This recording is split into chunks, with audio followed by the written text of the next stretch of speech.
have to start again because I couldn't switch the phone round as soon as I had set go on the videoing. So I've got some suri and some huacaya here, and you may remember that I dyed some medium fawn, and we've got different shades because the medium fawn does tend to have some different shades in the animal. So this was kind of, I think I put few different colours in, so it should be interesting to see how it comes out. And here I've got some suri, so I've got about 1.2 of suri and about 700 of medium fawn, so it's sort of 2/3, 1/3 ish. I'll do the math later. And we quite often have problems processing suri. I don't process suri for other customers because if I have a problem with this one, it's mine and I can just say, that's it, I'm not doing it anymore. Whereas it's a little bit more of a challenge to do that for other people. So I'm going to put some of this, I'm going to put it on the, doesn't that look pretty? I'm going to put it on the carder as a blend, so twice as much as this one as the medium fawn dyed, and we'll see how it processes through. Could be a challenge, could work or could not work. So I'm going to go and put you over on the carder and you can watch me just feed the table on this one. Off you go, let's move you on to the carder. So you're sitting on the carder now. I'm just going to try and get as much view of the table as I can. And I have to learn to shout, yes, because I need to get myself organised with a microphone. And so there's quite a bit of, with suri, you get quite a bit of teasing out that you need to do. In fact, we do this on quite a lot of the fleeces, densely packed fleeces. So you tend, like, there's heaps of fibre in that little bit. And if you don't tease it out enough, it just wraps around the rollers on the carder and we just end up with quite a heap of fibre still on the rollers, and Grant has a big job to clean it off.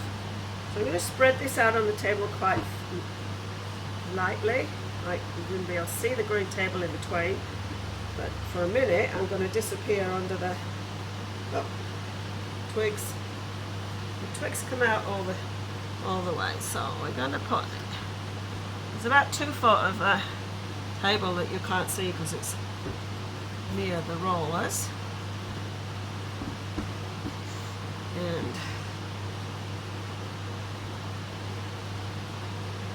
you kind of start the job off and then you've got to figure out how it's going to go through the carders and whether it's going to get opened up enough or to open it a bit more manually. I usually find out by the time I've got the first table done whether I'm spreading it too loose or too much. So there's a lot of fibre here, even though you can still see the table quite a bit.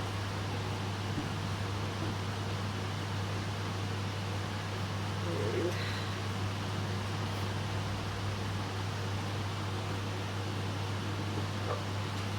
put some lights on. It's just gone dark.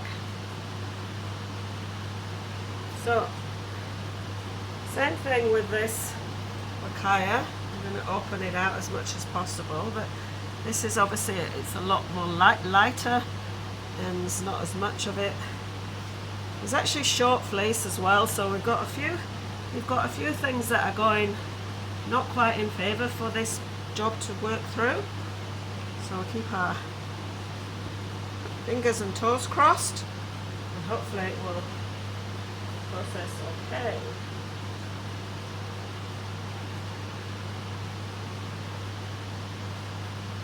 No, I think that's enough.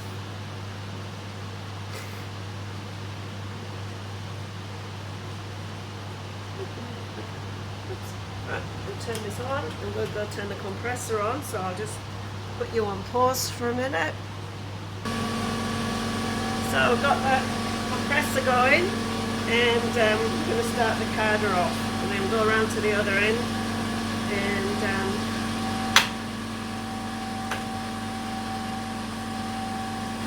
it goes. Take that round to the other end and we will get ready down there.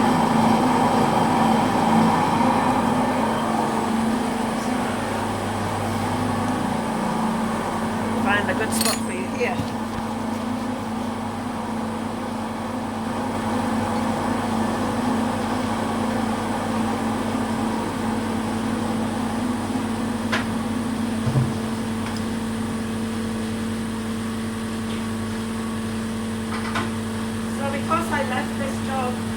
without cleaning it off, I'm going to get hopefully an easier start.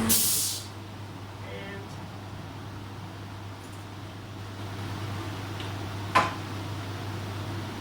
I don't really mind.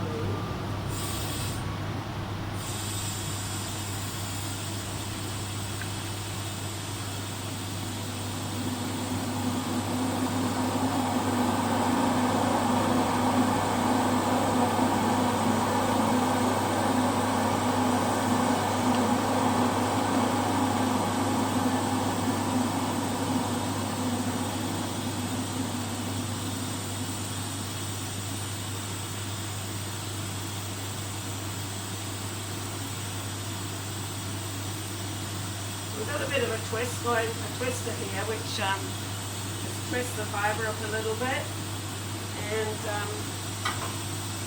these come through this little roller thing here, and it does take a little while to get enough fibre through to get this working properly.